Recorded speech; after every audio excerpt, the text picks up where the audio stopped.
বৃষ্টির রাতে আমাকে একা পেয়ে অপরিচিত লোক তার বাসায় নিয়ে যেভাবে কাজ করল, গল্পটি সম্পূর্ণ শুনলে আপনাদের মেশিন দিয়ে টপ টপ করে পানি চলে আসবে। আপনারা হাতের কাজ করতে বাধ্য হবেন, তাই হাতের কাজ করার আগে হাতের কাছে অবশ্যই টিস্যু রাখবেন। হ্যালো বন্ধুরা, আমার নাম প্রিয়াঙ্কা এবং আমি একটি আইটি কোম্পানিতে কাজ করি। আমি খুব সুন্দর একটি মেয়ে, আমার বয়স 25 বছর। আমি এখনও অবিবাহিত, কিন্তু কিছুদিন ধরে আমাদের কোম্পানিতে কাজ করা রোহন আমাকে পছন্দ করতে শুরু করেছে। আমরা দুজন একসাথে কাজ করতাম এবং অনেক সময় একে অপরের সাথে কাটিয়েছি। আমিও রোহনকে পছন্দ করতে শুরু করেছিলাম। সে খুব হাসিখুশি ছিল এবং সবসময় মজা করত। তার সাথে সময় কাটাতে আমার ভালো লাগত। মাঝে মাঝে আমরা দুজন বাইরে রেস্তোরাঁও খেতে যেতাম। একসাথে 1 বছর কাজ করার পর রোহন আমাকে বিয়ের প্রস্তাব দেয় এবং বলে, প্রিয়াঙ্কা, আমি তোমাকে ভালোবাসতে শুরু করেছি। তুমি খুব সুন্দর এবং আকর্ষণীয়। তুমি আমার জীবনে এসে আমার জীবনকে সাজিয়ে দাও। তুমি কি আমাকে বিয়ে করবে? আমি খুশি হয়ে তার প্রস্তাবে হ্যাঁ বলেছিলাম এবং সে সম্পর্ক নিয়ে আমার বাড়িতে আসে। আমার পুরো পরিবার তাকে খুব পছন্দ করেছিল। সে ঠিক সেই ধরনের ছেলে ছিল যেমন আমার বাবা মা চাইতেন। রোহনের পরিবারও আমাকে পছন্দ করেছিল। আমাদের দুজনের পরিবারের সম্মতিতে আমাদের বিয়ে ঠিক হয়ে গিয়েছিল। বিয়ের তারিখ ছিল 20 দিন পর। বাড়িতে বিয়ের প্রস্তুতি জোরে সোরে চলছিল, কিন্তু আমি তখনও অফিসে যাচ্ছিলাম। আমি ভেবেছিলাম বিয়ের 2 দিন আগে ছুটি নেব, কারণ প্রাইভেট কোম্পানিতে ছুটি পাওয়া একটু কঠিন। মা বাবা বলেছিলেন, তুমি প্রস্তুতির চিন্তা করো না, সব ঠিক হয়ে যাবে। তাই আমি নিশ্চিন্ত ছিলাম এবং সব প্রস্তুতি আমার পরিবারই করছিল। আমার ভাইজা সবসময় আমার সাথে মজা করত, কিন্তু আমি ভেতরে ভেতরে খুব খুশি ছিলাম যে এখন আমার জীবনে একটি নতুন মোড় আসতে চলেছে। আমার একাকিত্বপূর্ণ জীবনে এখন আমাকে ভালোবাসা মিলবে এবং যে জিনিস প্রতিটি মানুষের দরকার সেটিও মিলবে। এখন আমি সবসময় রোহনের চিন্তায় মগ্ন থাকতাম। রোজ রাতে ফোন করে রোহন আমার সাথে সুহাগরাতের কথা বলত এবং আমি সেই চিন্তায় ডুবে যেতাম। আমার অফিসের লোকেরাও আমাদের দুজন নিয়ে মজা করত। সবকিছু ঠিকঠাক চলছিল, কিন্তু আমার জীবনে একটি নতুন ঝড় আসার জন্য অপেক্ষা করছিল, যা সম্পর্কে আমি সম্পূর্ণ অজানা ছিলাম।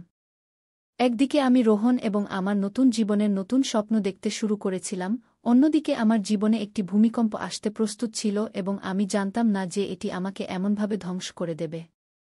একদিন রোহন অফিসে আসেনি কারণ তার অসুস্থতা ছিল।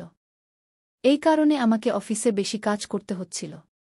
কাজ শেষ হতে হতে রাত 10টা হয়ে গিয়েছিল। বাড়ি যেতে আমার অনেক দেরি হয়ে গিয়েছিল।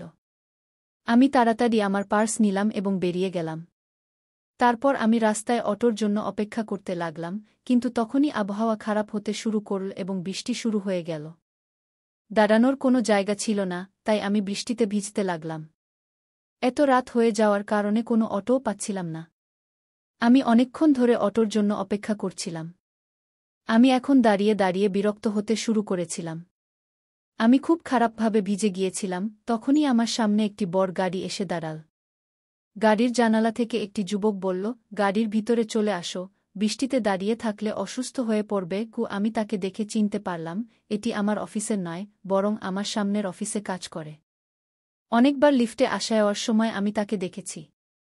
যখনই লিফটে আমি তার সাথে একা থাকি, সে আমার দিকে চুপচাপ তাকিয়ে থাকে। একবার আমি অফিসের পর অটোর জন্য অপেক্ষা করছিলাম, তখন এই যুবক আমার কাছে এসেছিল। সে সেই দিনও আমাকে লিফট অফার করেছিল, কিন্তু তখনই সেখান থেকে রোহন তার বাইক নিয়ে এসেছিল এবং আমি তার সাথে চলে গিয়েছিলাম। সে অনেকক্ষণ ধরে আমাদের পিছু নিয়েছিল। কিন্তু আজ তো রোহনও নেই এবং এই ছেলে আমাকে আবার লিফট অফার করছে। আমি ভেবেছিলাম কোনো অপরিচিতের কাছ থেকে লিফট নেওয়া ঠিক হবে না, তাই আমি তাকে না বলে দিয়েছিলাম এবং বলেছিলাম, থ্যাংক ইউ, কিন্তু আমি অটোর জন্য অপেক্ষা করব। তখনই সেই যুবক দৌড়ে বেরিয়ে এসে বলল, রাত 11টা হয়ে গেছে, এত রাতে তোমাকে কোথাও অটো মিলবে না। আবহাওয়া খুব খারাপ এবং এত রাতে কোনো মেয়ের এভাবে একা দাঁড়িয়ে থাকাও নিরাপদ নয়। তুমি প্লিজ আমার সাথে চলো। এখন সে সেখানেই দাঁড়িয়ে আমার উত্তর সুরাপ্রাপ্তির জন্য অপেক্ষা করেছিল এবং আমাকে তার একটি শার্ট ও প্যান্ট দিয়ে বলল, এটি পরিধান করো। সে ঘর থেকে বেরিয়ে গিয়েছিল। আমি আমার শরীর মুছছিলাম, তখনই আমার চোখে পড়ল সামনে থাকা হেয়ার ড্রায়ার। আমি ভাবলাম, প্রথমে আমার ভেজা চুল শুকিয়ে নিই, কারণ যদি আমার মাথা ভেজা থাকে তাহলে আমার মাথা ব্যথা শুরু হয়। আমি ধীরে ধীরে আমার চুল শুকানো শুরু করলাম এবং চুল শুকাতে শুকাতে একটু বেশি সময় লাগল। তারপর আমি আমার সব ভেজা কাপড় খুলে আমার শরীর মুছতে শুরু করলাম। তখনই সেই ছেলে ঘরের ভিতরে চলে এল। সেই সময় আমি কিছুই পরিধান করিনি, আমি মাথা থেকে পা পর্যন্ত সম্পূর্ণ পোশাক ছাড়া ছিলাম এবং সে আমাকে এই অবস্থায় দেখে ফেলেছিল। এক মুহূর্ত সে আমাকে দেখেই থাকল, কিন্তু পরের মুহূর্তেই সরি বলে দরজা বন্ধ করে দিল। আমার অবস্থা তখন খুব খারাপ হয়ে গিয়েছিল, একটি যুবক ছেলে আমাকে এই অবস্থায় দেখে ফেলেছিল। আমি তৎক্ষণাৎ শার্ট পরলাম, কিন্তু তার প্যান্ট আমার জন্য মানানসই হচ্ছিল না, তাই আমি তোয়ালে জড়িয়ে নিলাম। এরপর যখন আমি বাইরে বেরোলাম, সে বলল, আমাকে ক্ষমা করো, কিন্তু আমি তো দরজা নক করে এসেছিলাম, তুমি উত্তর দিলে না কেন?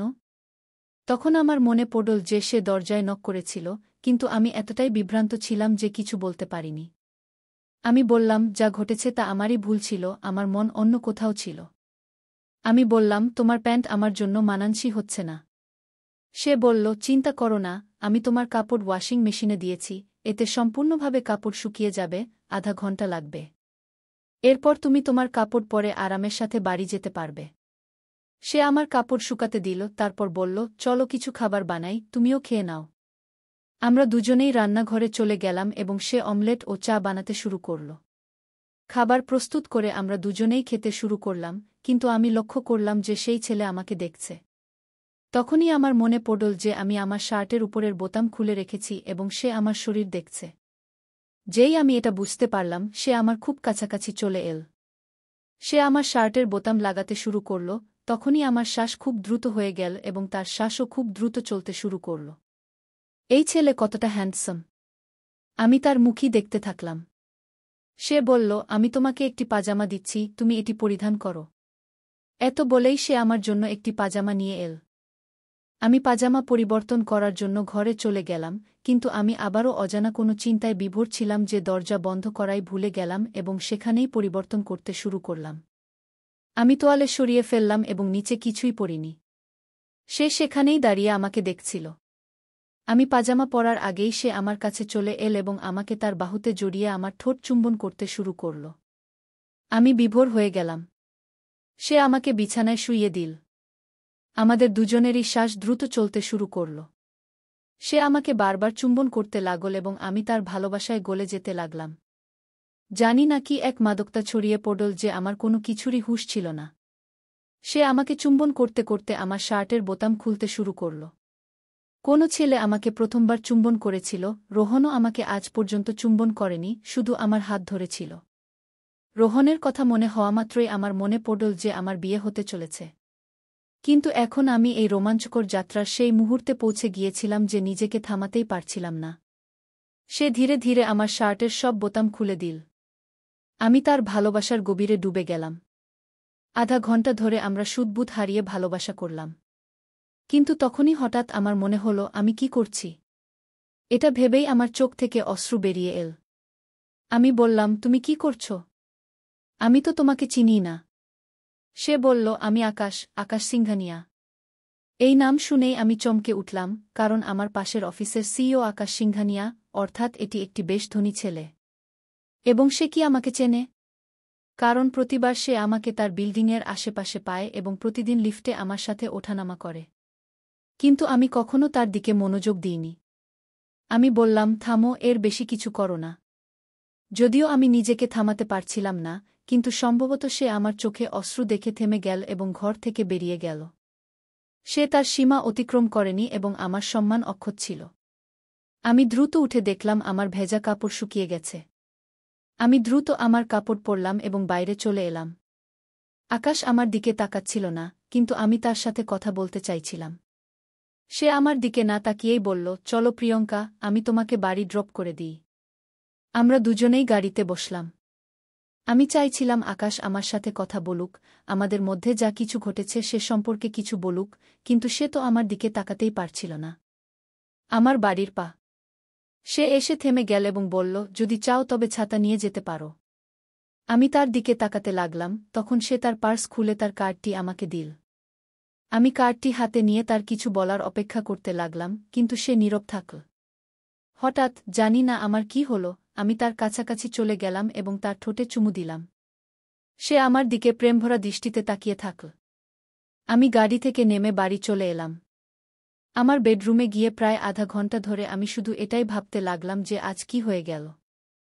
তখনই আমি তার কার্ডটি দেখলাম, যেখানে তার ফোন নম্বর ছিল। ভাবনা ছাড়াই আমি তার নম্বর ডায়াল করলাম। আকাশ ফোন তুলে নিলে আমি বললাম, আমি প্রিয়াঙ্কা বলছি।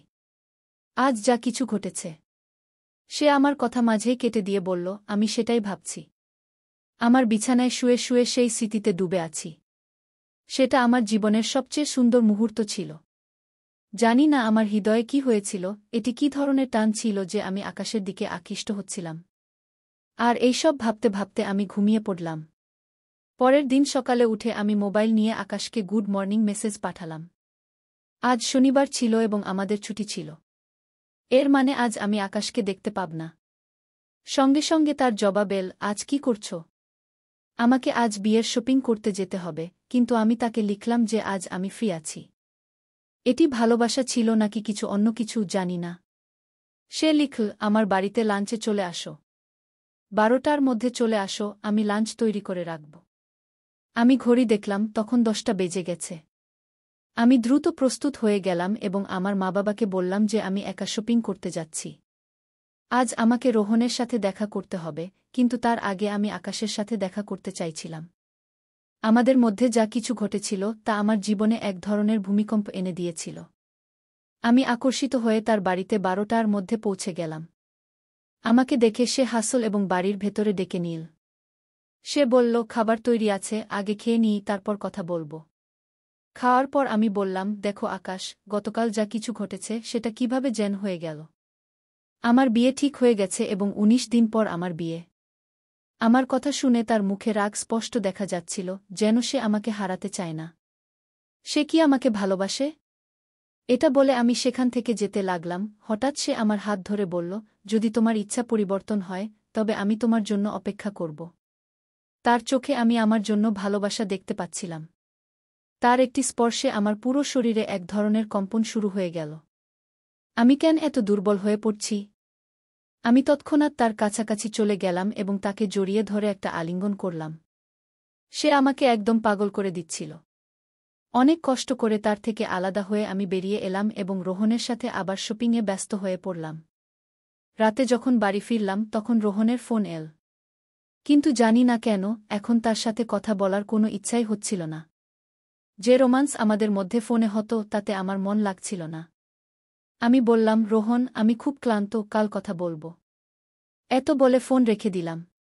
এবং না চাইলেও আমি আকাশকে কল করলাম। আকাশ ফোন তুলতেই জিজ্ঞাসা করল, আজ কি করেছ সারাদিন? আমি বললাম, আমি রোহনের সাথে বিয়ের শপিংয়ে ব্যস্ত ছিলাম। তুমি কি করেছ? সে বলল, শুধু তোমার ভাবনায় ডুবেছিলাম।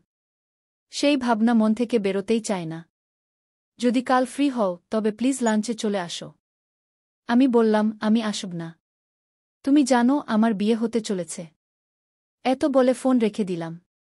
কিন্তু জানি না সে কি শক্তি ছিল যে পরের দিন 12টায় আবার আমি তার বাড়িতে পৌঁছে গিয়েছিলাম। আকাশ আমাকে দেখে মুচকি হাসতে লাগল এবং তারপর আমাকে ভিতরে ডেকে নিল। খাবার খাওয়ার পর আমরা দুজন সোফায় বসেছিলাম। হঠাৎ সে আমার উপর ঝাঁপিয়ে পড়ল এবং আমাকে ভালোবাসতে শুরু করল, আমাকে চুমা দিতে লাগল এবং বলল, তুমি তো বলছিলে যে আমি আসব না, তাহলে কিভাবে চলে এসেছ? তুমিও কি তাই অনুভব কর যা আমি করি? তাহলে এই দূরত্ব কেন? আসো, এই দূরত্ব মিটিয়ে দেই কি? তার কথায় আমি মাতাল হতে শুরু করেছিলাম, আমি তার ভালোবাসা অনুভব করতে শুরু করেছিলাম। সেই মুহূর্তে আমি এতটাই ডুবে গিয়েছিলাম যে সে আমাকে সম্পূর্ণভাবে নিজের করে নিয়েছিল। যখন আমার জ্ঞান ফিরে এল তখন অনেক দেরি হয়ে গিয়েছিল।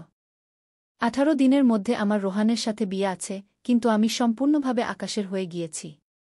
আকাশ বলল, এখন তুমি আমি তোমাকে ছাড়তে পারব না।